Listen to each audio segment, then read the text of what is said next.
Bom, então, voltando aqui, né? Pessoal, nossas aulas vão ser gravadas, que nem a gente está gravando isso aqui agora, né? Começamos atrasada a gravação. Não sei se hoje tem muita gente faltando aí, mas quem faltar nas aulas, no encontro síncrono, vai poder assistir a aula gravada. Vou tentar resumir ela para ficar uma aula mais enxuta. E a presença dessa pessoa, né? Mesmo que ela não tenha comparecido na aula síncrona, e tanto para quem também está presente na aula síncrona, né, vai depender da entrega da tarefa. Não adianta estar presente na aula síncrona e não entregar a tarefa, ok? A nossa carga horária, a ideia é que seja 50% prática e 50% teórica. Então vocês vão ter trabalhos aí, né, para desenvolver, práticos. E, portanto, nossas aulas não necessariamente elas vão durar da 1h30 às 5h30, tá? Então vão ter dias que a gente vai até 13h30 e aí vocês vão estar liberados para desenvolver a parte prática, ok? E aí a gente vai, né, utilizar software de programação e simulação de CLPs, além também de software para simulação de planta industrial, tá? E software de supervisão e controle de processo. As avaliações elas vão ser em forma aqui de seminários e relatórios, né? Essa parte aqui é mais teórica, eu considero. E depois vocês vão ter a parte prática de programação desses ambientes simulados e também como desenvolver a parte de supervisão, né, e monitoramento desses processos. E o mais importante, pessoal, desse semestre aí, a gente espera que seja essa interação com o PI, tá? A professora Cíntia e o professor Francisco, a gente se reuniu, né, para tentar elaborar um plano para vocês que envolva o PI e as disciplinas do semestre. Então, no caso, eles já estão ligados ali à parte de controle, que é uma parte muito importante desse semestre, mas tornar a disciplina de Informática Industrial 2 algo também que faça parte do projeto integrador de vocês. E isso é bom porque vocês vão desenvolver coisas aqui que vocês vão poder aplicar logo, né, diretamente ao PI. E aí o que vocês vão ser cobrados aqui já vai ter bônus lá no PI, né? Não de forma automática, mas o que eu quero dizer é que vocês vão desenvolver, por exemplo, parte de supervisório aqui, e todo esse conhecimento que vocês estão aplicando aqui nos exercícios que a gente trabalha na aula, vocês já vão poder aplicar lá no PI e bem no PI ao mesmo tempo, entendeu? Então o negócio é vocês conseguirem, né, ir caminhando junto, né, nessa disciplina com o PI, com a parte de controle, tudo, né, alinhado. Os próprios softwares que a gente vai utilizar, eles vão ser os mesmos aqui e em PI também, né? Ainda, claro, isso aí o professor Francisco vai conversar bem com vocês, mas é a nossa aposta, né? Então, para que vocês não tenham que aprender um software novo aqui, um software novo lá, a ideia é que vocês possam trabalhar tudo, né, integrado, para que não tenha esse problema. Com relação à bibliografia que a gente usa, vai ser meio difícil esse semestre, né? Porque eu não sei muito se isso aqui tem em PDF, eu tenho que dar uma olhada aqui que eu tenho de PDF. Então, não necessariamente a gente vai utilizar esse livro ou esse livro, que seriam os, né, os que a gente teria na aula presencial, mas a gente talvez tenha materiais, né, que eu vou disponibilizar para vocês, quem sabe até algumas partes dos livros eu escaneio, né, e disponibilizo para vocês, mas não necessariamente a gente vai seguir eles pela questão da NP, tá? E aqui é uma parte importantíssima, né, que vocês normalmente se preocupam bastante, mas eu já digo, galera, a avaliação ela vai ser uma consequência aí da participação de vocês, tá? As avaliações aqui comigo, elas são muito próximas daquilo que a gente vê em sala de aula, né? Então, vocês participando dos exemplos e fazendo tudo, né, de acordo com o que a gente está vendo em aula, não vai ter dificuldade nenhuma de trabalhar nas avaliações, tá? É uma disciplina muito prática, então vocês vão ter muita mão na massa e tempo para ir evoluindo e aprendendo, tá? A primeira avaliação, então, ela é teórica, tá?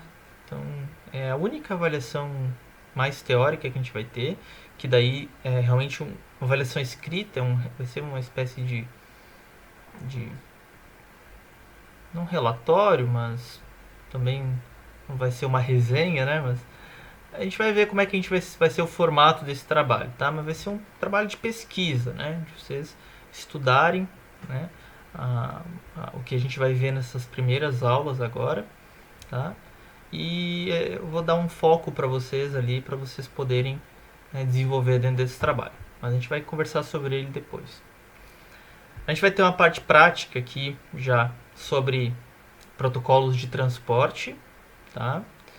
E isso aqui já está muito ligado a essa primeira avaliação. Essas duas avaliações elas estão bem próximas, porque vocês vão estudar esses protocolos de transporte, né, e trabalhar com eles nessa primeira avaliação de forma teórica, e depois vão fazer uma parte prática com eles, que é realmente utilizar, né, medir desempenho, e aí poder dizer, olha, o que a gente estudou lá na teoria tá batendo, é isso aí mesmo.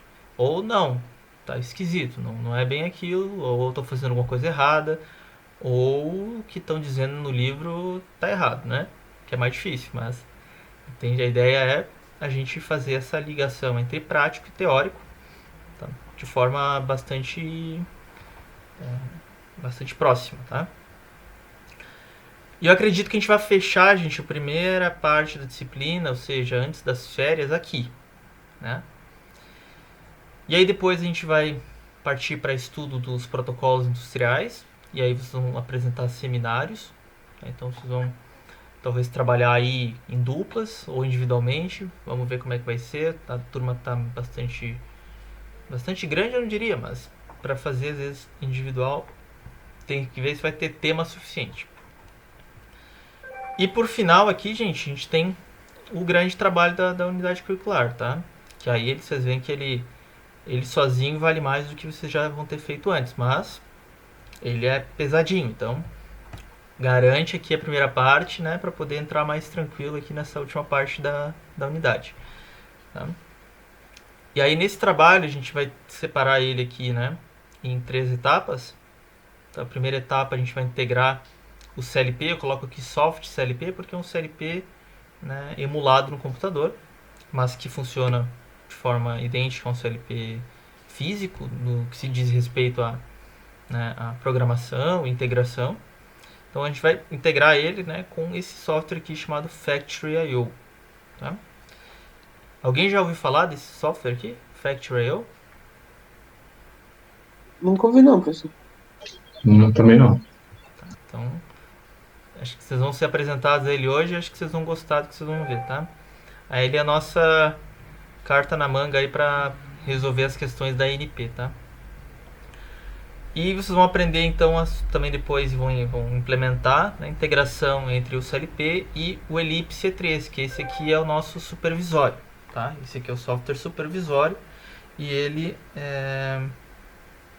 Peraí. Tá, é elipse não é eclipse. Não é o Eclipse, exatamente. Tem gente Ah, que obrigado. Eu também Porque confundi. Eu olhei elipse, eclipse, eu fiquei Não, com dúvida aí. normal. O Eclipse é aquele de programação, uma ideia, né?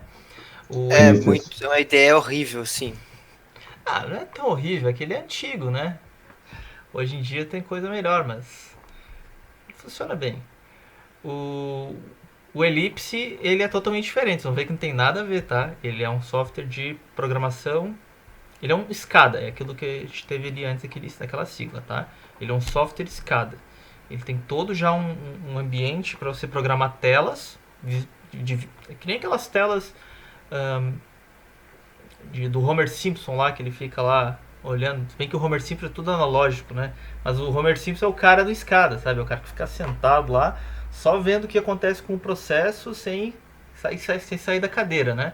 Então, o cara que usa o escada é o cara tipo o Homer Simpson. Assim, ele fica sentado com o processo industrial só na tela ali, e ele vai olhando e vendo se está explodindo alguma coisa, muda algum parâmetro, entendeu?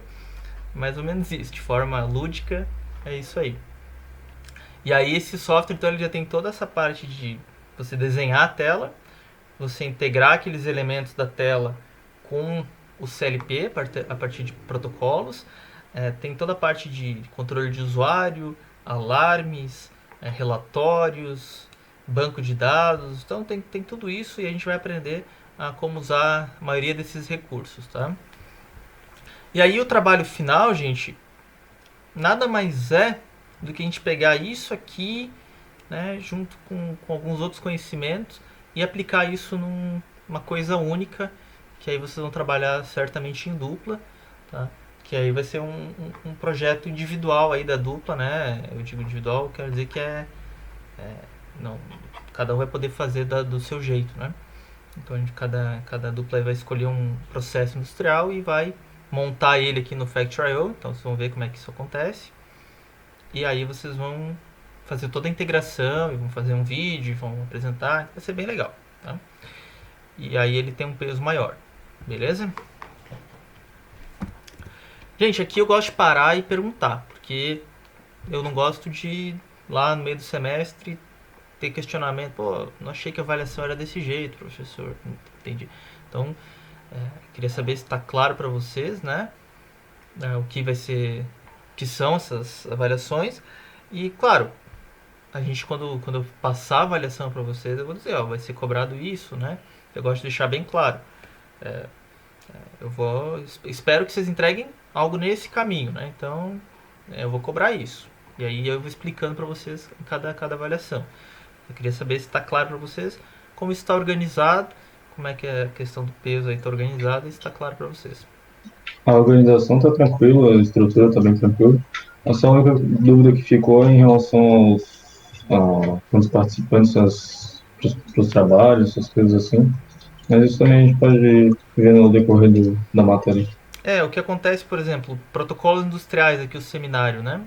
Uhum. A gente, claro, tem inúmeros protocolos industriais para a gente trabalhar, mas às vezes não vale a pena a gente estudar 12 protocolos industriais. No final a gente vai sair sem saber nenhum.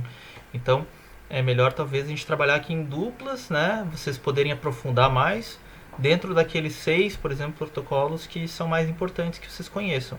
Aí a dupla vai poder estudar mais a fundo e vai poder passar esse conhecimento de forma mais, né, clara para a turma. E a turma, de uma maneira geral, vai ter que absorver uma quantidade de informação mais condizente com a realidade, né? Porque não tem como vocês saírem daqui sabendo 12 protocolos, assim, como é que eles funcionam, o que eles são.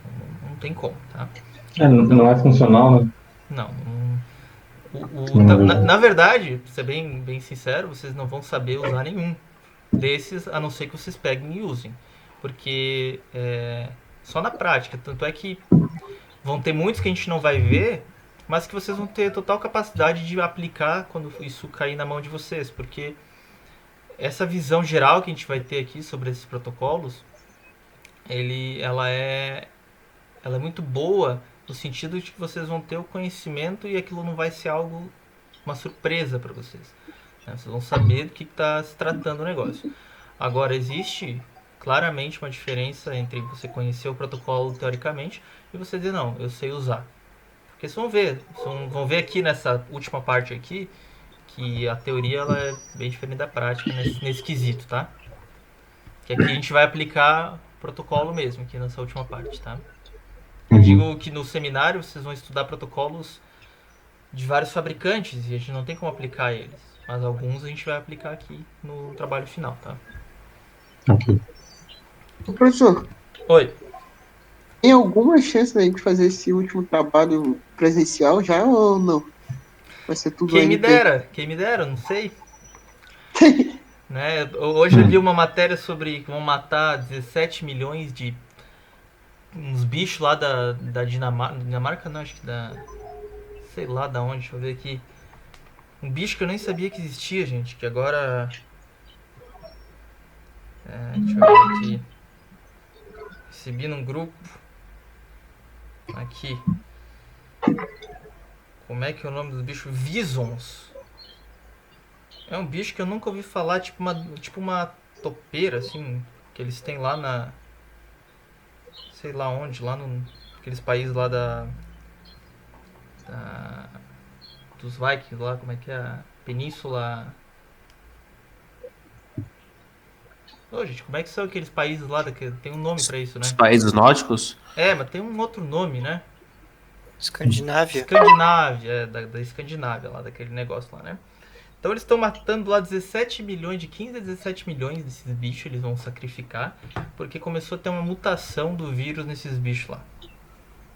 Então pensa no tamanho do problema, né? Tá mal e mal saindo uma vacina e já tem uma mutação. Então, gente, essas notícias aí me deu um baque hoje, né? Então, não posso dizer nada. Tá? Não tem como. Provavelmente isso aí vai ficar até metade do ano que vem. Tá? Eu acredito.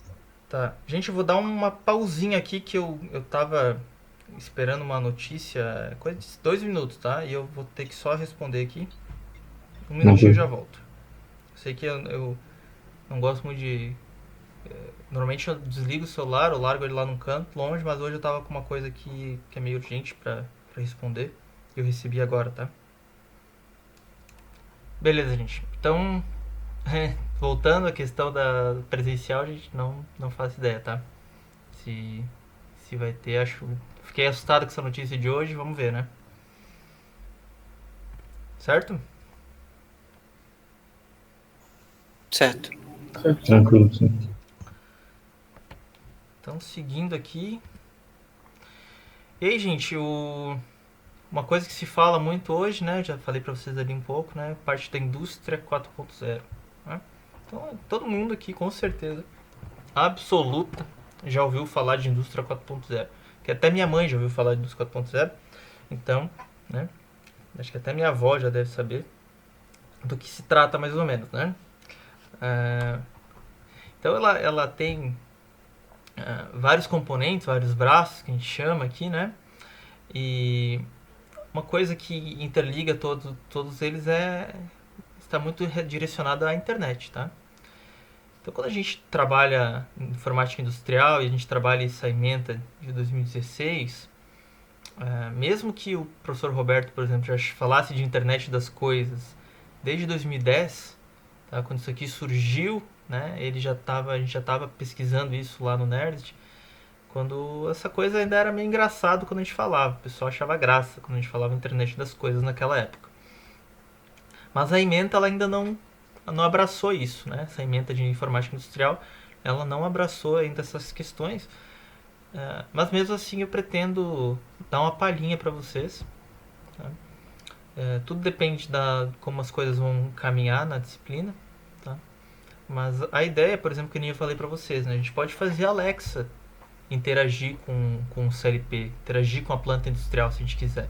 A gente pode fazer questões ligadas à realidade aumentada. Daí eu vou mostrar para vocês um exemplo aqui de um TCC de um aluno meu lá de Chapecó, que ele implementou a realidade aumentada, né, utilizando a internet das coisas também, né? Então ele integrou a parte de realidade aumentada com a internet das coisas para ter informações da planta em tempo real nessa parte de realidade aumentada. A gente pode trabalhar com Big Data, vocês podem, né, daí querer implementar algum tipo de comunicação para o celular e aí implementar alguma parte de segurança diferenciada. Então fica aberto esse slide aqui, né? Ele traz essa nova perspectiva que a gente tem para a disciplina. Ainda não está dentro da ementa, né? Portanto a carga horária que a gente tem não prevê a gente trabalhar com isso, mas de vez em quando, né, tem aí uma dupla, um colega que quer ir mais além, e aí fica minha provocação aqui para que vocês tentem, né? Tentem ir mais além daquilo que a gente tem na ementa, já buscando essa parte de indústria 4.0, né? Que é essa disciplina que vocês estão tendo agora, é a mais próxima disso, que vocês vão ter, acredito eu, né? Juntamente com o PI do semestre que vem, onde eu trabalho bastante, tento trabalhar bastante isso com o pessoal, tá? Com vocês. Eu acho que vai ser rapidinho agora esse conteúdo, gente. É uma parte introdutória, tá? A ideia é vocês entenderem um pouquinho dessa parte de redes de computadores, porque às vezes pode parecer óbvio algumas questões, mas nem tanto, né? Então, para quem não está familiarizado como funcionam a história das redes, claro que tudo que eu vou falar aqui, né, era novidade na década ali nos anos 2000, né, por ali, internet era uma novidade, né, tava se expandindo. Hoje já faz parte do sangue, né, dessas gerações, e não se consegue imaginar um mundo sem internet, né? Então, quando eu falo introdução às redes de computadores, pode parecer uma coisa muito óbvia, tá? Internet, né, professor? Coisa mais batida, impossível. Mas é interessante a gente entender, né, como é que ela funciona, a história dela, porque vocês, como engenheiros mecatrônicos, vocês têm que entender o que está por trás do óbvio, né? Então, a maioria de vocês aqui já ouviu falar de IP, por exemplo, né? Agora, o que é esse IP, né? Só desativar essa aba aqui do... Não sei se vocês estão ouvindo, mas eu fico ouvindo isso aqui, daí incomoda demais. Então, o que é o IP, por exemplo, né? Então, vocês... a ideia é entender o que é esse tal de IP, por exemplo, o TCP, o que é TCP, né? E até umas questões envolvendo até o Arthur, não lembro se era isso, acho que é Arthur, né? Que disse ali isso, a gente está usando HTTP, MQTT, né? O que são essas siglas aí, o que elas significam, tá? E elas estão, né, o tempo todo aí em contato com vocês, quando vocês entram na internet, digo, num navegador, né? Quando vocês navegam na web, tá? Vocês têm contato com esses protocolos, e a gente vai ver hoje um pouquinho do por trás, né, da tela, o que está acontecendo. Não vai ser Matrix, assim, que aparece os números caindo, assim, mas é parecido. Enxergar por trás da tela do computador e entender o que está acontecendo ali por trás é bastante interessante. Vocês vão ver que tem muita coisa rolando e que a gente não enxerga, tá? E o mais importante, no final agora dessa aula, a gente vai fazer um teste ali e vocês vão descobrir como a gente consegue enxergar coisas, né, de uma forma bem simplificada, né? Uma questão assim de como é que pode se coletar informações da internet, né, quando você está numa rede, tá? Eu vou usar um site do IFSC, tá? Eu vou usar o Moodle, acho que tá, se não desativou, tá para ser desativado, o Moodle do campus Florianópolis, se não me engano, que é um Moodle que não tem criptografia na autenticação dele. Então vocês vão ver que eu consigo pegar o login e a senha que eu vou colocar ali, tá?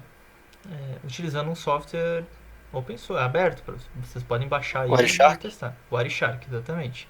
Quem que já falou aí que conhece? Eu... É que eu não tô vendo vocês, galera. Eu tô aqui só vendo minha tela. Lucas. Beleza, então é o Wireshark mesmo, né? O nome é o tubarão de fios. Então ele, né, a ideia é ele olhar o que está passando dentro do fio, tá? Nosso caso agora não tem mais fio, né? Tá no Wi-Fi, mas ainda serve. Então, pessoal, vamos lá. Antes da gente chegar nessa parte interessante aí, vamos dar uma olhada num breve histórico sobre redes, né? De onde que elas vieram. Um conceito, ou mais de um conceito do que é uma rede, tá? Né? Porque eu posso falar em...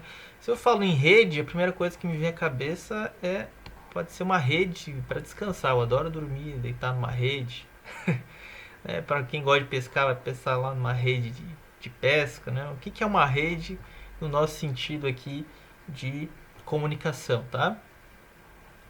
E quais tipos que existem, né? Então, quais formatos de redes aí de comunicação que podem existir e quais modelos, né, se aplicam.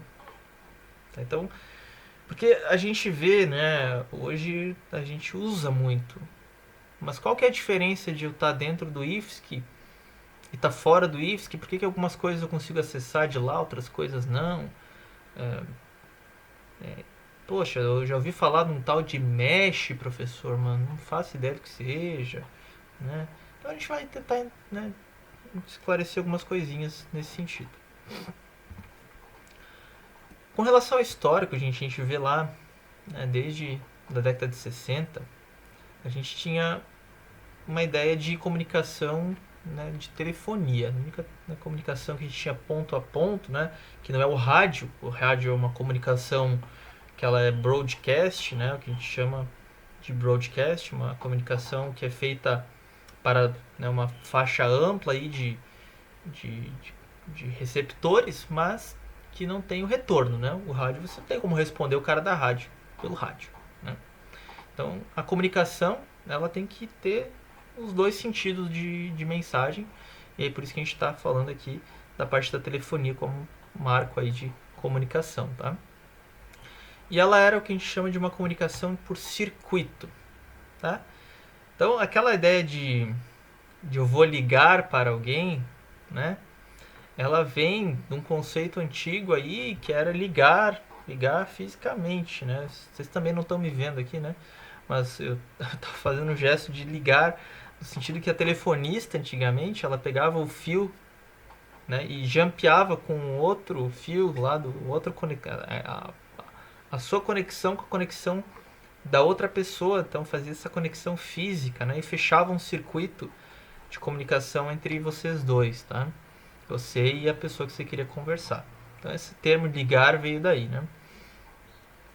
E depois, né, com a evolução da comunicação, essa comunicação que era contínua e por circuito, ou seja, ela não podia ser interrompida, ela só tinha um canal.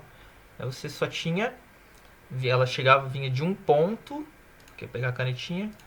Então ela vinha de um ponto para outro ponto, né, de forma contínua, indo e voltando dados. E se eu romper isso aqui por algum instante, a conexão inteira ela é perdida, tá? Com a ideia de comunicar computadores, né, a ideia era o seguinte: como é que eu vou ter um computador conectado a outro computador exclusivamente, né, para passar dados e depois ter que trocar esse fio por outro fio para conectar outro computador, né? Então, né, era uma ideia que não iria funcionar para essa ideia de computadores. E nessa época, o pessoal não estava pensando em fazer aplicações para o público comum. Isso eram aplicações militares, principalmente, né? Então, eles tinham que ter esses computadores, né, e esses equipamentos militares integrados entre si de forma contínua, mas que eles pudessem comunicar com vários ao mesmo tempo, não só com um, né? E aí a gente vê que nessa época aí, a gente também começa a ter a parte de circuitos eletrônicos, né, sendo desenvolvidos. Então, a ideia de você conseguir comutar, né, essa comunicação, tornar ela intermitente, foi se tornando possível, né? E aí a ideia foi, eu vou ter um computador, outro, né, três, digamos assim, conectados, né? Às vezes, aí depende, né? Digamos que eu tenho uma central aqui, daí a inicial era essa, né? Eu tenho uma central e eu tenho computadores conectados a essa central, digamos assim, esse servidor. Então eu mando uma pequena mensagem daqui para cá e ele redireciona para aquele que eu preciso. E depois eu posso mandar outra mensagem daqui para cá e ele redirecionar para outro lugar, né? E ela não precisa ser contínua, essa informação. Eu posso separá-la em pequenos pacotes para que ela ocorra aos poucos e não congestione o tráfego, tá? Então, a gente tem que pensar que tudo isso aqui, no mais baixo nível, são bits que estão ligados à tensão elétrica. Então, quando a gente envia uma mensagem, a gente acaba ocupando, né, a linha com aquela tensão. Claro, de forma bem simplificada. Hoje em dia a gente trabalha com frequências, né, com a comunicação ocorrendo em frequências diferentes, que é aquela questão da banda larga que a gente tem hoje, porque é uma banda de frequências muito largas e a gente consegue então enviar dados em várias frequências ao mesmo tempo, e aí por isso que evoluiu tanto a velocidade da internet, né, desse primeiro conceito para o que a gente tem hoje. E aí uma ideia que daí surgiu com essa ideia de comunicação, né, a gente vai ver alguns marcos aqui, né, da internet, foi a ideia do e-mail em 1972, né, foi criado então um programa de e-mail, e aí a gente já consegue ver essa ideia de comunicação funcionar não só para a parte militar, mas sim para a parte de universidade, né? Essa ideia de e-mail, ela estava muito ligada a essa comunicação entre institutos e universidades que estavam desenvolvendo isso, né? E aí nessa época a gente tinha 200 dispositivos, né, conectados nessa rede, principalmente universidades dos Estados Unidos e algumas questões militares também, tá? Todavia, né, vocês veem, 200 dispositivos em rede significa que tem poucas pessoas usando, e essas pessoas normalmente são as pessoas mais nerds possíveis daquela época, né? São os caras que a mensagem ela pode ser enviada de várias formas, que eles vão inventar várias formas de codificar e decodificar essas mensagens para utilizar elas. Só que isso não funciona quando a gente quer trabalhar com uma rede, né, que envolva muitos usuários e esses usuários sejam leigos, né? Ou que você queira que várias pessoas consigam desenvolver aplicações para aquela rede, né? Então, entendeu-se que precisava se desenvolver um padrão para essa comunicação acontecer. Em vários níveis, porque como eu disse para vocês, a gente trabalha desde do bit lá, desde aquele nívelzinho, né? A mensagem, né? Bit alto, bit baixo, né? Até chegar num nível complexo que vai aparecer lá na tela de vocês uma mensagem. Vai aparecer na tela do computador lá alguma coisa, né? Isso aí trafega vários níveis, né, até chegar lá. Isso teria que estar tudo padronizado. E aí com isso, gente, a gente tem o modelo TCP/IP. Além do modelo TCP/IP, a gente tem um tal de modelo OSI ISO, que talvez você já tenha ouvido falar, não sei. Que ele é um modelo mais complexo, pouco mais, né, ele tem mais camadas. A gente vai entender o que é esse negócio de camada ainda. Mas ele não é popular, ele não era prático, né? O TCP/IP, que ele tinha um formato mais simplificado, ele pegou, né, e foi adotado em massa pelos desenvolvedores de hardware e software. Então, foi o protocolo que hoje vocês conhecem, que todo mundo usa o tempo todo, né, o que está acontecendo no computador, como é que essa minha mensagem está indo para vocês, ela é baseada, né, como é que a gente está compartilhando essa tela aqui, tudo isso passando, né, por protocolos, utilizando protocolos nesse modelo aqui de TCP/IP, tá, galera? Como é que tá indo aí, pessoal? Como eu não enxergo vocês, eu não escuto vocês, eu não sei se eu tô muito rápido, se tá bacana, se tem perguntas. Tranquilo, tô acompanhando por aqui. Tá tranquilo, professor. Tá? Atualmente isso. Depois disso, gente, um protocolo aqui que padronizou, e aí, não sei se alguém de vocês já chegou a ver um computador que era conectado no modem via um cabo coaxial. Sabem o que é um cabo coaxial? Já vi. Mas isso é raro. O cabo coaxial é aquele cabo de TV a cabo, né? Aquele que é um pininho assim, né? Então, antigamente os computadores se conectavam também via cabo coaxial, por exemplo, né? E aí usavam outros protocolos, por exemplo, né? E quando chegou o Ethernet, né, esse Ethernet ele estabeleceu várias questões, nelas também está a parte física, e aí aquele nosso cabinho Ethernet, né, que a gente usa hoje, com o conector RJ45, ele se popularizou e vem sendo, né, o padrão utilizado até hoje. Depois, com a evolução também do sem fio, né, o padrão Ethernet também recebeu algumas atualizações para essa comunicação sem fio. Então, Ethernet é um protocolo, tá, gente? É um protocolo dentro desse modelo TCP, assim. O modelo TCP é um modelo e o Ethernet é um protocolo que se aplica a esse modelo, tá? E aí, vocês vejam, né, nessa década aqui, né, de 72 a 80, a gente já passou para 100 mil dispositivos de rede. Então, de 200, a gente passou para 100 mil. É um número, é um salto bastante grande. Depois aqui, quando a gente começa a ter então muitos dispositivos, gente, a gente começa a ter uma questão assim de endereçamento, né? Como vocês imaginam, cada dispositivo desses tem um endereço, né? Dentro daquele modelo TCP/IP, ele trabalha com o que a gente vai ver do protocolo IP, que é o responsável por endereçar os equipamentos. E o problema é que como é que eu vou decorar aquele monte de número? Né? O nosso cérebro não funciona muito bem para decorar número.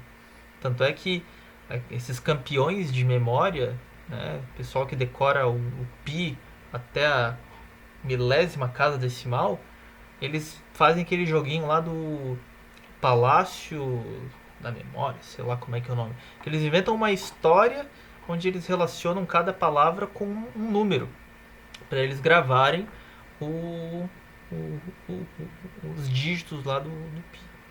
Então, o DNS ele é um serviço, né? Então, Domain Name Service, tá? Que aí ele contém servidores, então esse S não é de servidor, mas é de serviço, né? Mas o que ele é? Ele é um conjunto de servidores que vão ter tabelas, basicamente, onde essas tabelas elas linkam números de IP com nomes de domínio. Então, quando eu quero acessar o Google, eu não preciso digitar o IP, o endereço em número do Google, para conseguir acessar o servidor do Google. Eu digo Google, o nome do domínio, lá no navegador, e através de um servidor DNS, né, eu pego o IP do Google e acesso daí de fato o navegador faz isso para você. Ele vai pegar o IP e vai acessar pelo IP, não pelo nome, tá? Mas isso não é feito o tempo todo, tá? O DNS também fica gravado no próprio computador, esses IPs, assim que você vai usando eles, para não ter que ficar pedindo toda hora para o servidor quem que é que está, né, qual que é o IP daquele domínio que o cara quer acessar. Mas isso foi uma criação, né, um avanço muito grande para a internet. E isso é uma das coisas bastante interessantes, né, que vocês saibam o que significa, porque a quem aqui nunca teve problema de DNS com a internet? Né? Nunca tiveram um problema que não está acessando, daí vai ver, problema com o servidor DNS. Toda semana. Né?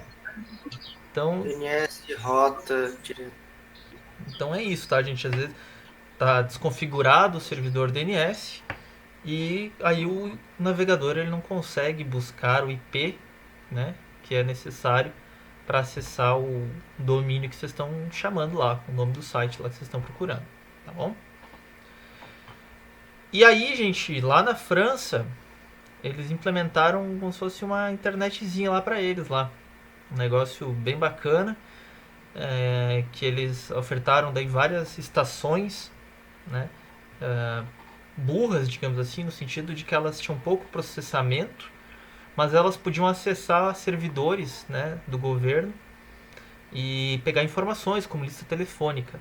Então as pessoas compraram muito disso e integravam isso na rede telefônica, e a partir desses terminais tinham acesso a informações interessantes a partir de um servidor, né, de vários servidores lá na França. Então, né, a nossa primeiro passo próximo à internet foi isso, e depois aí sim foi criado o conceito de World Wide Web na Europa também. Então isso aqui, né, vocês veem aqueles primeiros 200 dispositivos que eu falei aqui, isso aqui era nos Estados Unidos. Os Estados Unidos começou com essa história, mas a Europa abraçou isso e evoluiu para o que a gente tem hoje como internet, tá?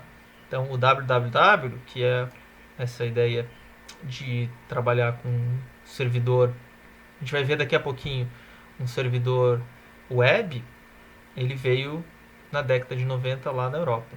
E nada mais é, gente, do que pessoas que se organizam, sentam e conversam e definem padrões para as coisas acontecerem, tá? Então o www ele é um padrão, ele não é uma tecnologia muito diferente do que já existia. Ele é só uma questão de padronização. Então assim, se eu quero, por exemplo, nesse intervalo, gente, eu criei um servidor web para mim no meu na minha máquina da Amazon para poder mostrar para vocês um exemplo. Porque eu fazia isso lá no IFSC com o servidor que a gente tem no Nerdist. Aí como eu não tô mais no IFSC, eu olhei lá, putz, não tô mais no IFSC, né? Então eu preciso de outro servidor. Aí peguei a máquina que eu tenho lá na Amazon e falei, putz, eu preciso instalar um servidor aqui web. Instalei lá o Apache E aí ele criou lá pra mim, né? Aí agora eu tenho, e aí eu posso acessar páginas web através, né, do www que ele cria lá pra mim, né? E tá todo padronizado para quando eu buscar alguma coisa lá naquele IP, ele vai acessar aquela pasta e naquela pasta eu vou ter as minhas páginas. Então, e a gente vai ver isso funcionando daqui a pouco. Né? E aí com isso, gente, começaram a surgir sites. Então todo mundo começou a ver que dava para fazer, né? Então ter servidores e desenvolver sites. Né? E aí teve a explosão da internet e a explosão de serviços, né? E aí a gente teve, né, o nosso primeiro navegador, né? O Netscape. Alguém aqui já usou o Netscape? Ele era bem bom. Só que foi descontinuado, não existe mais. Alguém já usou? Netscape? Só ouvi Não. falar, professor. Oi? Eu sei que o Firefox foi baseado nele, mas Não, nunca não. usei ele diretamente. Então, ele era bem bacana. E aí, o Internet Explorer com a Microsoft ela teve bastante problema, né? Depois, com essas questões de incorporar um software dela junto com o sistema operacional. Vocês veem que hoje não tem mais Windows Media Player, né? Quando a gente instala o Windows e outras questões. Acho que a internet... Hoje é o Edge, né? Mas eu nem sei se ele vem automaticamente no Windows. Deve vir, tem que vir, né? Porque senão a pessoa não consegue acessar a internet, né? Tem que ter pelo menos um navegador. Mas com isso, o Internet Explorer ficou muito, muito popular, né? Então por muito tempo foi ele que ganhou aí nas paradas. Tá? Muitos serviços de e-mail, então começaram a surgir nessa época. E aí o pessoal começou a ver que tinha as outras funções da internet, né? Então, se tem muita gente usando, se tem um público comum acessando a internet, vamos começar a desenvolver aplicações para o mercado de varejo, digamos assim, né? E aí começaram, né, a surgir chats, né? Então o ICQ, não sei se já ouviram falar, né? Na Europa, pelo menos na época que eu fui lá, por esse programa aí que o IFSC oferece ainda do Propici, né? Eles usavam o ICQ lá ainda. E aqui no Brasil já tinha morrido há muito tempo. O Mirk também muito famoso, esse aqui, o pessoal usava pra caramba.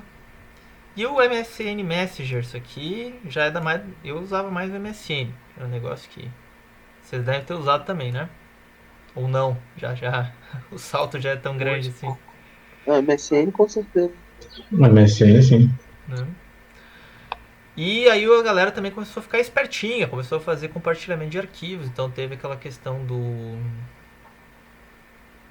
cara lá que depois ajudou a crescer o Facebook lá. Napster. O cara criou o Napster, né? Que era um negócio que ele compartilhava músicas lá. E deu o maior problema com isso aí. Mas aí a gente tem, né? Outras...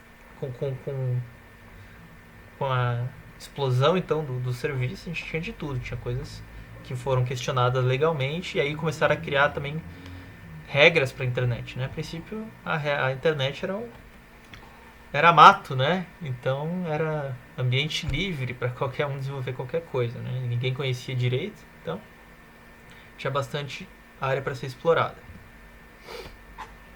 E aí aqui a gente pode ver nessa linha do tempo aqui algumas questões, né? Algumas coisas que são interessantes aqui, então que eu acho interessante. Vocês veem aqui o Netscape, né? 94, que eu falei para vocês. Mas para mim uma das coisas mais interessantes aqui é a Netflix, em 97. Vocês veem quanto tempo demorou para a Netflix se tornar algo, né, possível, né?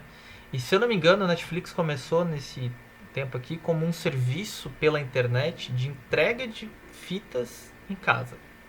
Então, era um serviço que você alugava filmes pela internet, mas eles vinham fisicamente para você assistir em casa, tá? E aí depois se tornou esse serviço que a gente conhece hoje, né? Aí a gente vai... ixi, ficou esse negócio agora ali. Como é que apaga? Borracha. Aqui. E aí a gente vai tendo essa evolução, o Facebook ali 2004, a explosão de vários serviços, né? E agora a gente tem o 5G, né? Sendo implementado. E a ideia então é essa questão da internet das coisas evoluir, né, principalmente impulsionado por essa questão do 5G, galera. Tá? Então a gente tem aqui não se sabe o que a gente tem aí pela frente, mas o céu é o limite, né? Outros dados, alguém quer falar alguma coisa aí? Eu queria comentar uma coisa. O DNS também tem, além de ser difícil memorizar IP, agora teoricamente vai começar a vir IPv6, e IPv6 é uma monstruosidade de 120 caracteres às vezes, então é pior Isso. ainda de memorizar. Exatamente. IPv4 qualquer memoriza, é um númerozinho. O problema é tu memorizar, digamos, 10 IPs, 15, 20, Sim, né? sim. Porque... Agora, se já era um problema com IPv4, imagina IPv6. Sim. Né, pessoal, então quem que falou aí? Porque eu não tô enxergando, vocês ainda O não Lucas. reconheço a voz. Então o que o Lucas colocou aí é essa questão, o IP, né? O protocolo lá naquele modelo TCP/IP, ele foi atualizado para possibilitar então um avanço de endereços. É como você ter uma rua onde ela já está ficando cheia de casas e você não tem mais espaço para construir casa. Então o IP versão 4, que é isso que a gente usa hoje, ele tem esse problema, ele tem um número limite ali, né, de possíveis endereços. Esses limites aí já estão chegando ao fim e os servidores hoje estão tendo que utilizar endereços nessa outra versão, na IPv6, que aí, teoricamente, são ilimitados, porque é tanto caractere que se torna impossível, assim, né? Claro que tem um limite, só que a princípio esse limite seria inalcançável, digamos, dentro do próximo século ou próximos séculos, tá? Mas a gente vê aqui como as coisas evoluíram, né? Então a gente pode ver aqui, esse gráfico mostra quantas pessoas, né, começaram a utilizar a internet em milhões, né? Então a gente começa lá com 500 milhões em 2001, né, e com uma projeção aqui de 4 bilhões, né? Está 4 mil milhões, então 4 bilhões em 2019, tá? E a gente vê também uma evolução, né, para a porcentagem, né, de pessoas que estão acessando a internet. Vocês vejam, né, pessoal, isso aqui eu acho muito interessante. Vocês veem que a ideia que a gente tem, talvez, é que todo mundo tem acesso à internet, né? Hoje em dia. E vocês vejam, né? Na média mundial, a gente está aí com um pouquinho mais de 50%, né? Isso aqui é uma projeção, né? Porque esses dados aqui, se não me engano, são de 2018. E aqui é uma projeção para 2019. Então, não é tanta gente nesse mundo aí que tem acesso à internet. Enquanto, acho que aqui tem, não, achei que tem o gráfico de dispositivos. Enquanto a gente tem, por exemplo, pessoas que têm 10 dispositivos conectados à internet, e isso hoje não é mais difícil, né? Vamos pensar, a gente tem aqui em casa, por exemplo, tem 2 computadores, 2, 3 celulares, então já são 5 dispositivos. Tem a Alexa, então 6, tem 2 televisões, então 7, 8. 7, 8. E tem o meu painel da luz do painel, 9. É isso aí, aqui facilmente a gente já chegou então em 10 dispositivos numa casa com 3 pessoas, então tem 3 dispositivos para cada um. Já a casa que eu estou construindo, eu vou fazer um monte de lâmpada ligar pela internet, vou colocar controle de ar-condicionado, televisão, escarcel. Eu lá acho que vou ter uns 30 dispositivos conectados na internet só dentro da minha casa. Então, o estouro, né, que está tendo de acesso de coisas na internet é muito grande. Mas se a gente for pensar em desigualdade, ela existe até na internet, porque enquanto eu vou lá ter 30 dispositivos conectados, tem muita gente que não tem nenhum celular conectado na internet. Então, é bom a gente se atentar a isso, né? Às vezes, por isso que às vezes essa questão de totens que o pessoal fala, né, para alguns serviços é uma ideia legal, porque tem gente que não tem acesso à internet tão fácil. E aí a ideia de ter um totem, alguma coisa que seja pública, né, às vezes ela é interessante dependendo do que está se ofertando. Bom, gente, já estão 30 minutos aí. Não quero estender muito para não ser tão cansativa essa nossa primeira aula. Então eu vou dar uma corridinha, tudo bem? O que é uma rede, pessoal, no que a gente pode falar aqui de rede de comunicação, né? Então, para a gente ter uma rede, a gente tem que ter entidades conectadas e tem que ter um meio por onde as mensagens trafegam. Tá? E tem que ter uma organização como essas mensagens são trocadas. Então a gente tem aqui os indivíduos, o meio físico e o protocolo utilizado. Tá? E a gente pode dizer então que uma rede de computadores é uma coleção de computadores e outros dispositivos, que vão ser chamados de nós, que usam um protocolo específico aqui em comum para a rede, para compartilhar recursos uns com os outros através do meio de rede. Esse meio de rede é o caminho, tá? Então as redes, elas nada mais são, né, do que, né, estruturas feitas para compartilhamento de recursos, tá? Então hoje a gente está chegando num nível tão grande de avanço nesse sentido que a gente tem, agora eu esqueci o nome do negócio, acho que é Stadia. Vocês devem saber melhor que eu, que é aquele esquema de provedor de jogos que vai ter agora. Stadia. Stadia. Então aquilo é fantástico, gente, vocês veem, né? Então a gente está compartilhando recursos de uma forma fantástica. Então eu vou utilizar a placa de vídeo, processador, tudo de um servidor, e ele vai conseguir mandar para mim as imagens, né, os frames, né, da tela em tempo real para eu jogar aqui como se eu estivesse jogando com hardware próprio. Então isso é compartilhar recursos. Eu não tenho um recurso de hardware, mas eu tenho uma ótima comunicação. Então eu utilizo o recurso de hardware de um servidor e ele me entrega a informação, tá? Isso é um exemplo muito legal de compartilhamento de recursos. Antigamente, quando as redes começaram, os caras queriam compartilhar uma impressora, entendeu? O recurso que era compartilhado era uma impressora. Tinha um servidor de impressoras e todo mundo era conectado nele para poder imprimir, né? Então, vocês veem como as coisas vão evoluindo. E aí, nessa ideia de rede, a gente pode classificar elas, tá? Isso é bem importante vocês saberem, porque quando a gente está dentro do IFSC, por exemplo, a gente usa LAN. Aqui dentro de casa, eu tenho uma LAN. Então, se eu quiser me comunicar com outro computador aqui de casa, eu vou comunicar. Não preciso ir para a internet, eu posso me comunicar com o IP que está aqui dentro. Mas quando eu quero me comunicar com a internet, eu tenho que usar um recurso de WAN, que é Wide Area Network. Então aqui é Local Area Network, que é Wide Area Network. E aí através desse WAN eu me conecto com o mundo. Então quem tem alguns roteadores aí mais antigos até atuais, eu acho, né? Dependendo da configuração que você coloca, você precisa usar a porta WAN dele, tá? Que é a porta que dá acesso ao externo, tá? E aí a gente pode trabalhar com topologias diferentes, tá? E aí aqui é a forma como a gente organiza esses indivíduos na rede, tá? Então é o seguinte, a gente tem a topologia ponto a ponto, onde cada indivíduo comunica com outro indivíduo, ou difusão, que seria naquele estilo broadcast que eu falei, onde cada indivíduo vai acabar conversando com todos. O que significa isso, gente? Se eu estivesse em sala de aula, o exemplo seria melhor porque não teria nenhum tipo de rede realmente me conectando a vocês, né? Aí eu poderia dar esse exemplo de forma, né, mais literal, mas o que eu quero dizer é o seguinte: na rede de difusão sou eu falando para vocês, tá?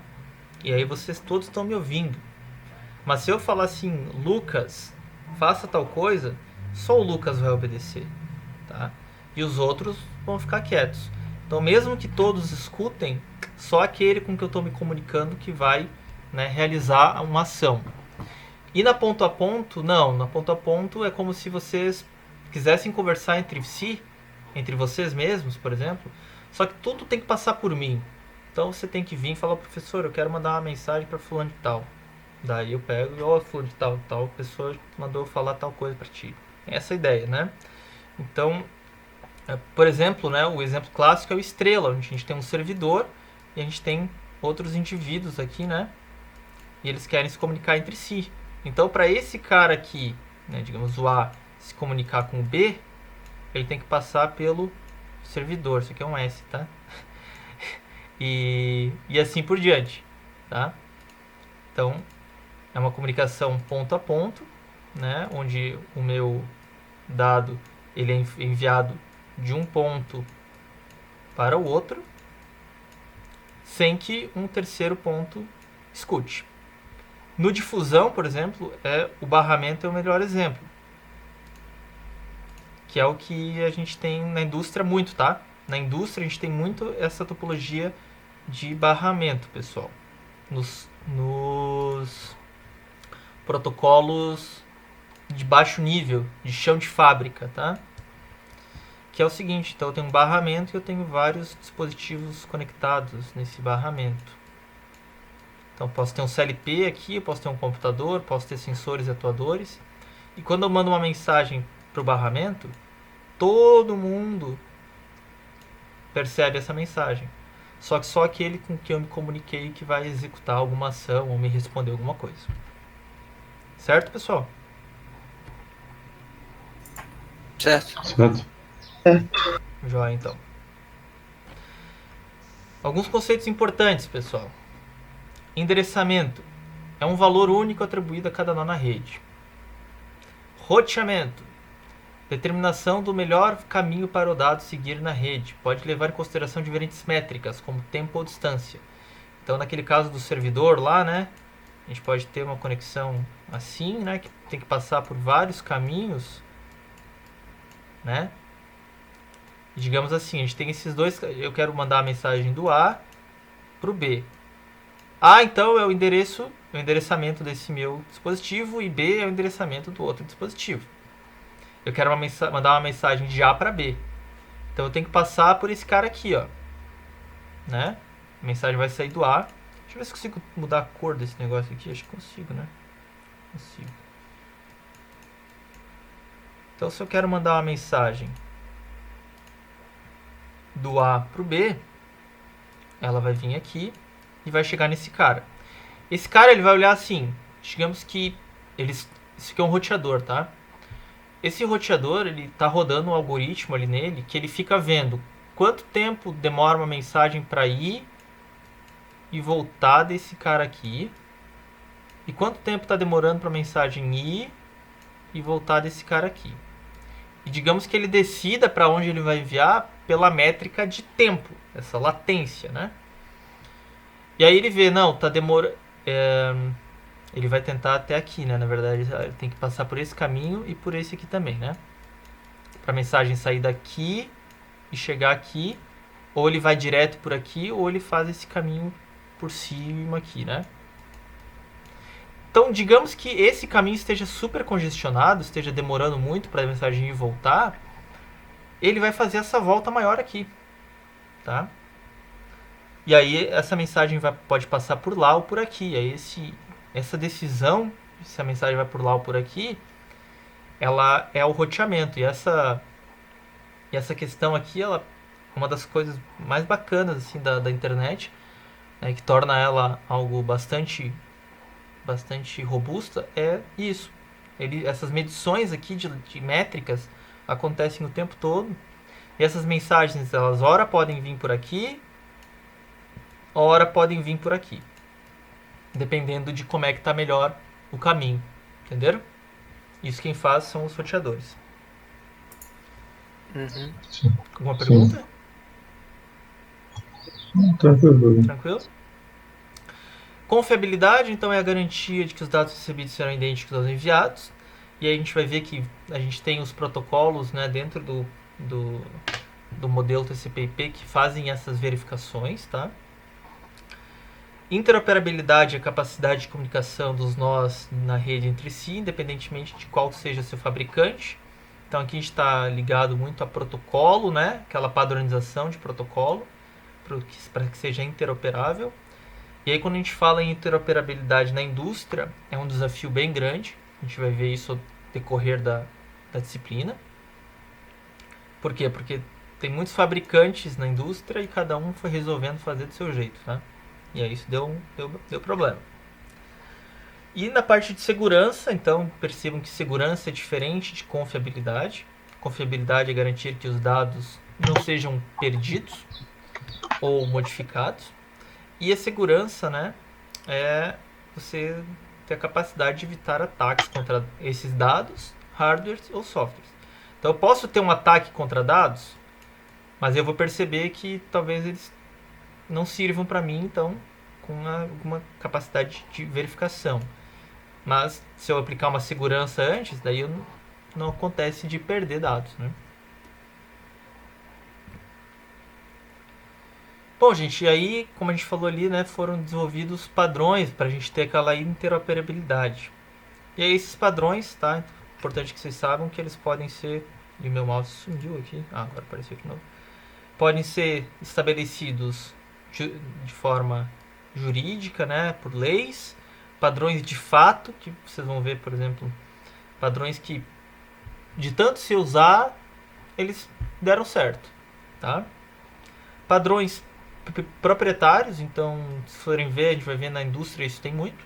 Então a Siemens criou um padrão, a Schneider criou outro, a Mitsubishi criou outro, e eles usam esses padrões por si só, tá?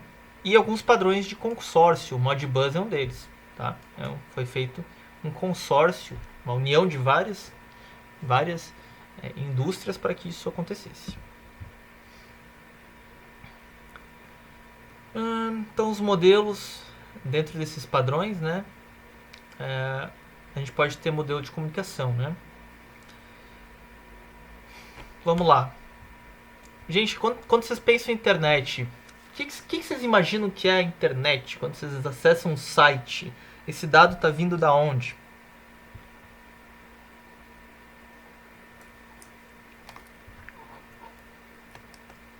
Tem alguém aí? Eu acho que vem, sei lá, de um grande servidor, assim. Que eu, se não me engano, fica em Oslo, tem uma coisa assim, não é? Se tivesse só um, era fácil de jogar uma bomba lá e acabar com o mundo, né? Porque se a gente ficasse sem internet, a gente tava ferrado. Faz sentido. Mas o que acontece realmente é que são, sim, grandes computadores, como você falou, e na verdade são instalações enormes. Eu até tenho alguns vídeos que eu poderia ter mostrado, mas não vou mostrar, até porque eu nem sei onde eles estão, que mostra esses servidores, por exemplo, os servidores do Facebook, servidores da Google, né? Servidores da Amazon.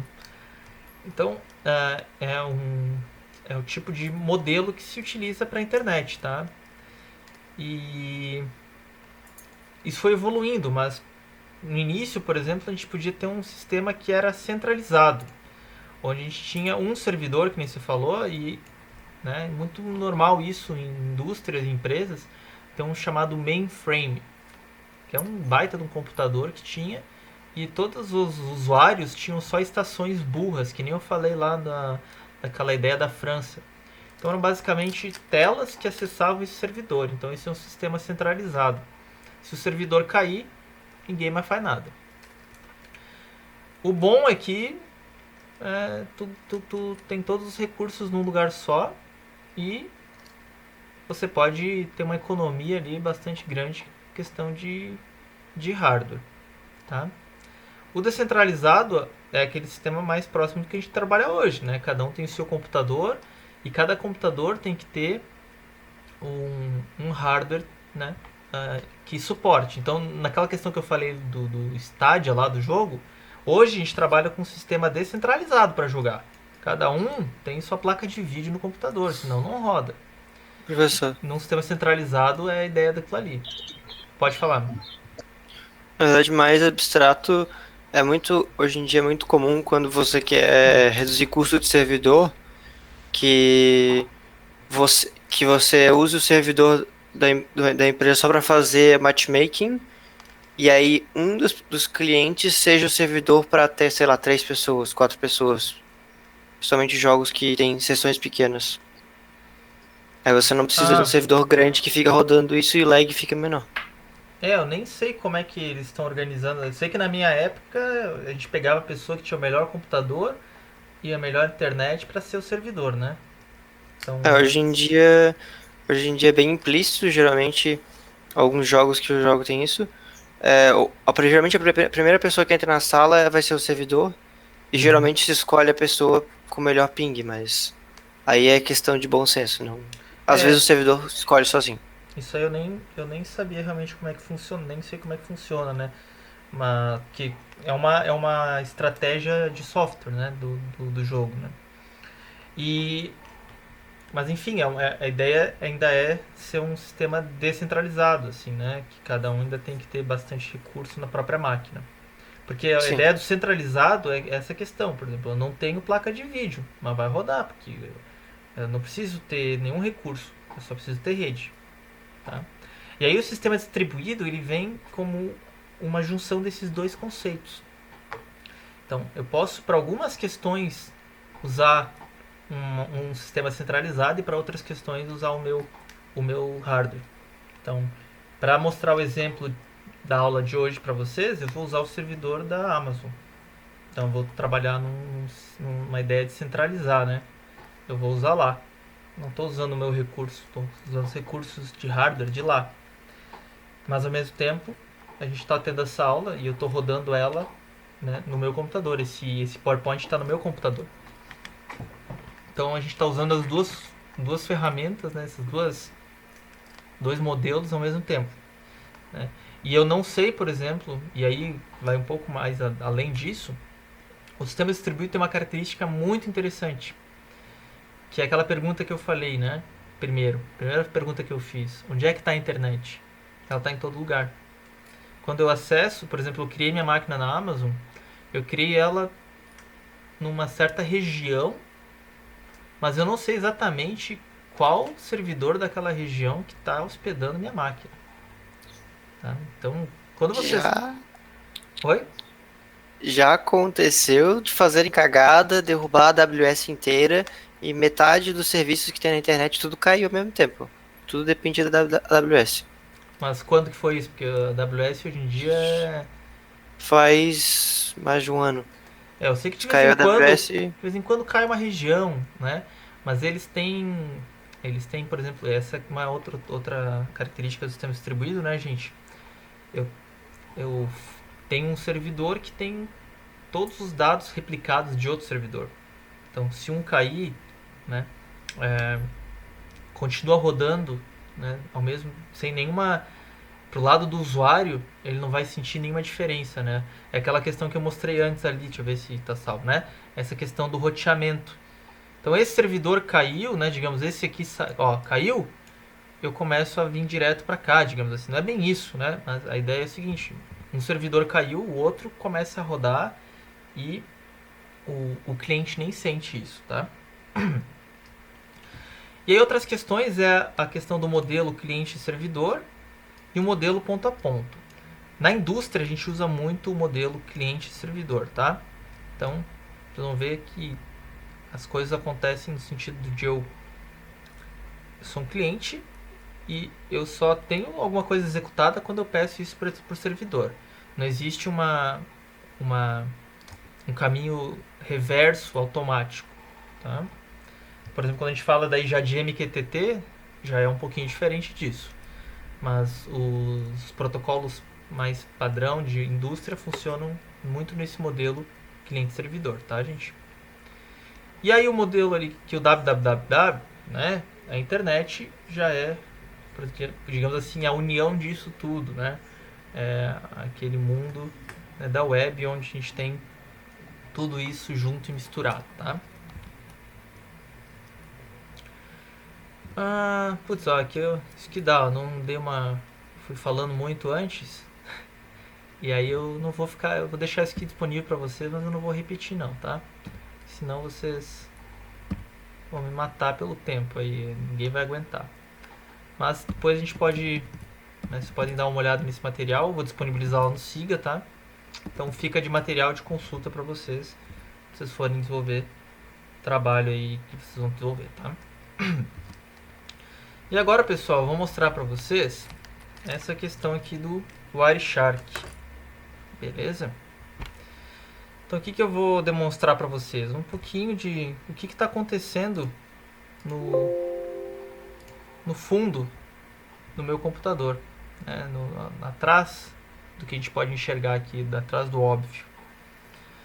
O exemplo eu vou acessar, vocês podem acessar, quem quiser, ó, pode escrever aí, né, esse IP aqui. Por que está o IP? Porque eu não registrei um domínio no DNS, então tem que usar o IP, tá? Então esse IP aqui, /infinity, de formato industrial, /exemplo.html. Vocês vão receber uma mensagem, tá, na página. E a gente vai dar uma olhada aqui no Wireshark, como é que a gente faz para seguir essa mensagem e, né, analisar ela no sentido de protocolo, tá? Hoje eu não vou pedir para vocês fazerem nenhuma análise, mas é bom que vocês já vejam esse software, porque vocês vão usar ele no primeiro trabalho que vocês vão fazer, tá, gente? Então vejam, ó, o Wireshark, ele traz pra gente todas as interfaces de comunicação que eu tenho no meu computador. E eu tenho aqui interfaces virtuais e interfaces físicas. A que eu estou usando, no caso, é o Wi-Fi. Eu não estou com nenhum cabo de rede conectado aqui. O que eu estou usando aqui é a minha conexão Wi-Fi. Então eu vou começar a fazer o escaneamento, digamos assim, por aqui, tá? E ó, vocês podem ver que o que está chovendo aqui é isso aqui, ó. Isso aqui é transmissão de vídeo e de áudio que eu estou mandando para vocês pelo Google Meet, tá? Tá usando o protocolo UDP, que a gente vai estudar ó, aqui é uma autenticação, tá vendo? Tem alguma coisa ali relacionada à autenticação. Tá? Qual que é o IP do negócio? O que vocês vão mandar aqui, ó, 54, vou botar no chat lá pra vocês o endereço inteiro. Vocês podem jogar no negócio ali, no navegador de vocês, tá?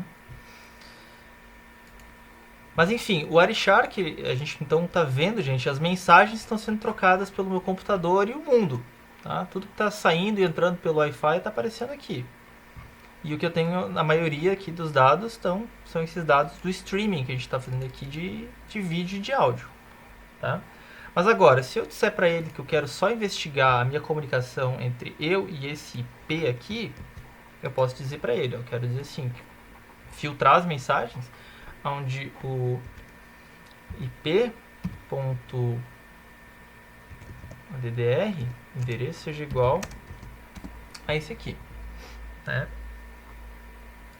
Aí a gente vê que a gente tem aqui um SSH, porque eu estou usando uma conexão aqui, ó. Eu estou conectado a esse servidor, tá?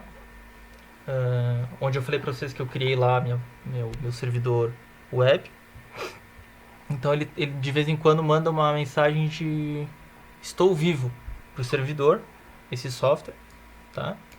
E ele vai aparecer aqui. Mas o que eu quero ver é a minha requisição, né, naquele endereço. Então eu vou pegar e vou mandar aqui de novo, ó, e recebi uma resposta, olá mundo, né, aquele exemplo padrão hello world. E veja o que aconteceu aqui no meu Wireshark, pessoal.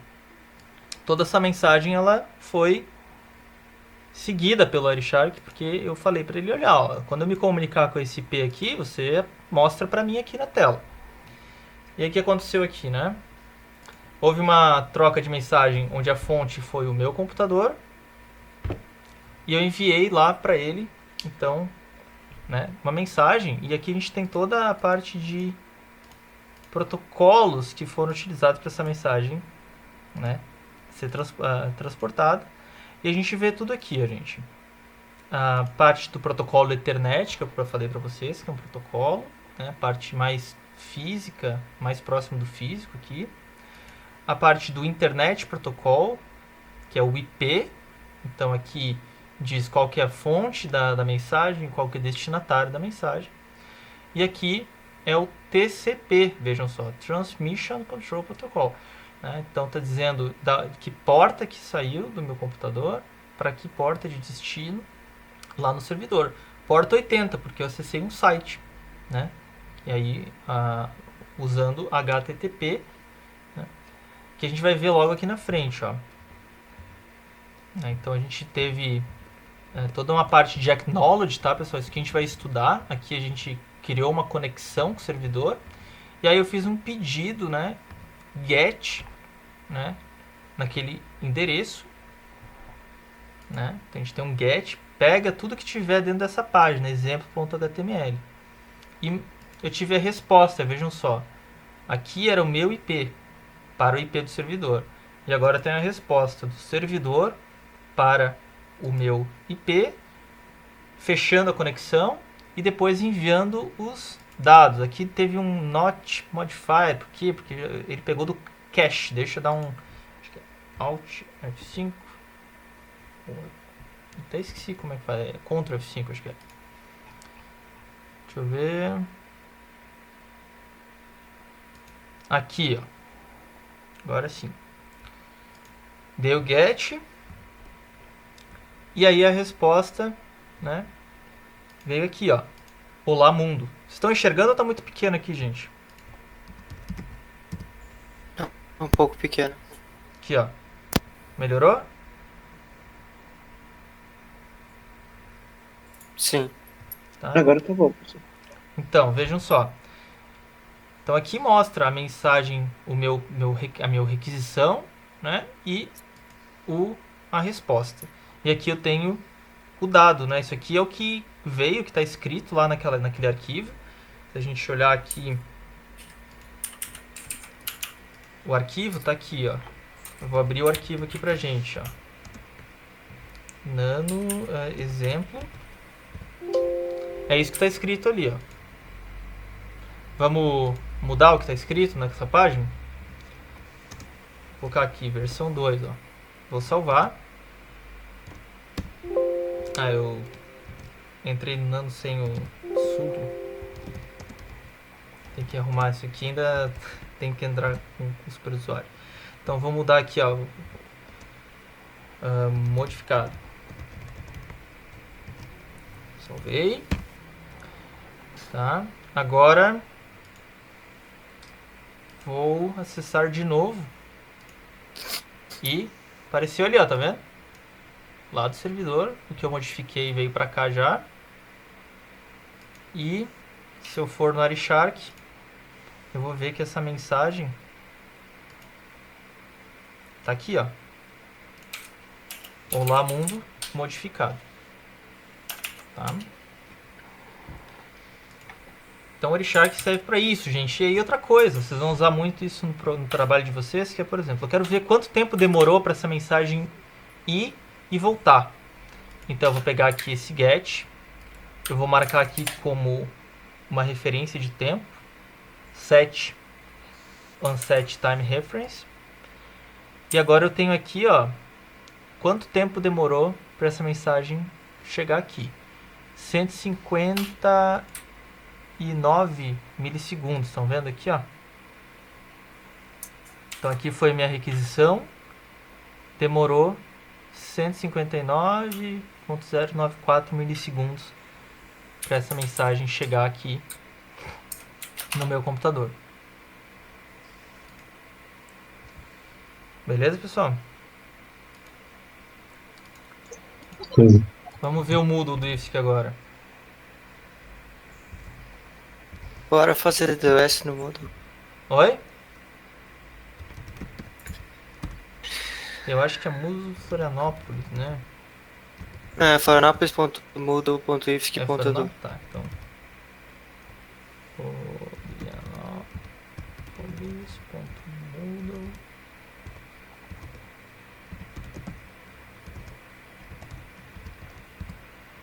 Não.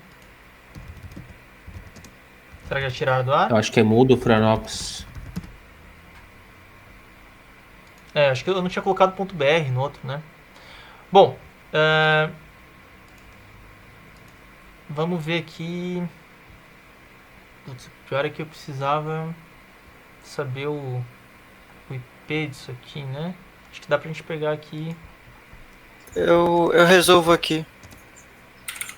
Tem como? Dá pra... Tem servidores pra isso, tem... É o lookup. Dá pra ir pelo Linux. Quem tá com Linux aí já consegue. Aqui, ó, 200. 200.135.184.192. É isso aí, tá? Então eu fiz o que o DNS faz, né, pessoal? Fui lá e busquei o IP. Então eu vou falar pro Wireshark olhar esse IP agora. Né? Vamos pegar esse IP. Vamos aplicar essa regra.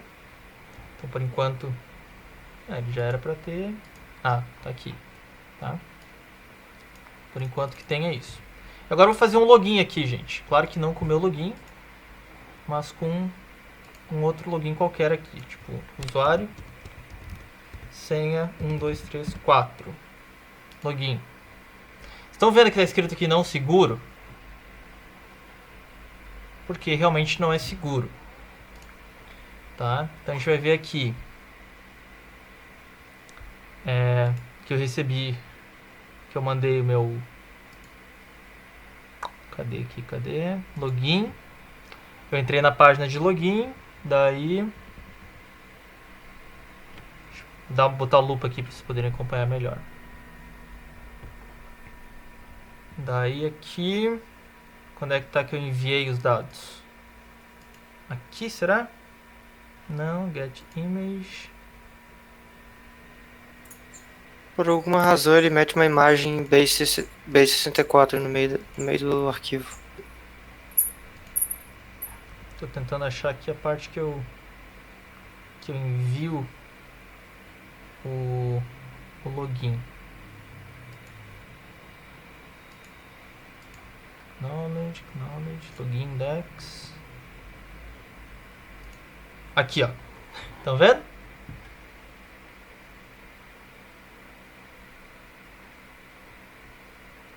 Estão vendo, pessoal? Sim. Então, Sim. mas claro, eu tenho que estar na rede. Eu poderia pegar isso talvez de outros usuários se eu estivesse acessando o roteador, por exemplo, né? Mas não é assim que os hackers pegam teu usuário e senha, tá? Mas é mais ou menos por aí, porque isso aqui rodou na internet, entendeu? Esses dados saíram do meu computador e foram lá pro servidor, assim, bonitinho, usuário 1234. Meu usuário e minha senha estavam disponíveis para qualquer um que fosse ali e pegasse aquele dado no meio do caminho, tá? E vocês vão ver que é diferente de eu tentar usar o outro Moodle aqui, né? Então vamos só pegar o IP desse aqui. Ô professor, isso aí funciona naquele joguinho que o pessoal bota o site quase igual, e daí o cara vai botar a senha do Loading, dá erro, e ele pega a senha do Loading e entra lá no site original. Esse é mais fácil ainda, porque daí tu faz um site que quando o cara bota os dados ali, o cara grava isso num banco de dados mesmo, né? Então... Ou até, professor, se usa bastante honeypot, que é você hosteia um Wi-Fi público num lugar. Você vai num lugar público, sim. hosteia um Wi-Fi sem senha, que tem acesso à internet e você captura tudo que Sim. passar por ali. Exatamente. Alguém vai conectar. E aí, claro, se tiver criptografado, que nem é o caso aqui do Moodle, né? Esse aqui, vocês podem ver que HTTPS, então utiliza, né, o HTTP com segurança. Então eu vou colocar aqui, né, aqui esse IP desse outro Moodle, né, da reitoria, e ele está escolhendo as minhas mensagens. Então já tem coisas aqui que a gente trocou ali. Eu vou dar só pra gente não se perder, eu vou mandar ele começar de novo aqui. Daí tá vazio. Quando eu dar o meu login aqui, ó, tá com a minha senha e meu login aqui. Loguei. Eu não tenho medo de acessar aqui, tá? Não tenho medo. Por quê? Porque esses dados aqui estão criptografados. Querem ver? Vamos ver aqui. Acknowledge, hello, né? E olha só. Aqui é o handshake. Ó. Tudo criptografado, estão vendo aqui?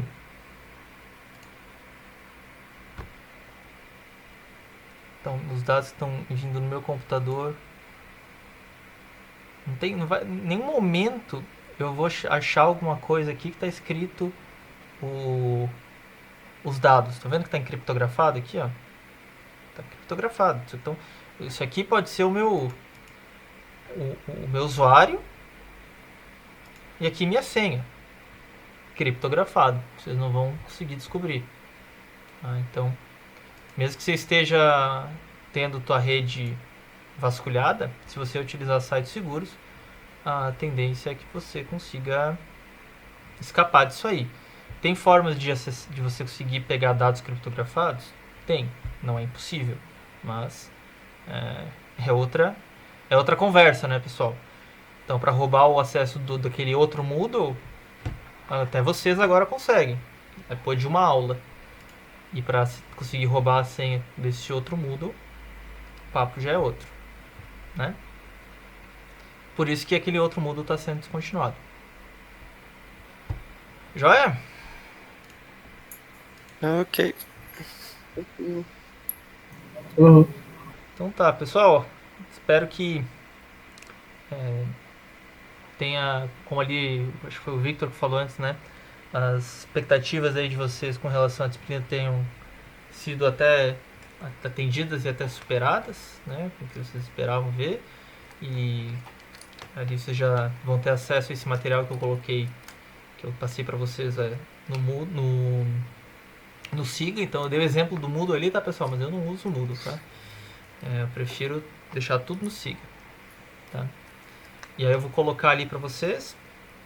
Nosso plano de ensino ainda tem que preencher ele todinho lá no Siga para ficar tudo bonitinho, tá? Essa semana pretendo pôr. E já vou deixar o link dessa aula gravada lá também. Bom? Ô, professor, uma outra pergunta. Eu não sei se isso já foi dito e eu não percebi, mas o link para aula vai ser sempre esse aqui? Eu não falei, mas vai ser sempre. Por isso que eu deixei lá um link fixo, né? Eu criei um evento na agenda e aí ele mantém esse link sempre. Tá, beleza. Então tá. Fechou, gente? Mais alguma questão? Por Pra mim é isso aí. enquanto. Então, está Não, liberado. Tudo tranquilo, professor. Muito obrigado. Então tá. Boa semana aí pra vocês. Obrigado. Semana. Valeu, professor. Valeu pela aula. Valeu. Valeu. Valeu, professor.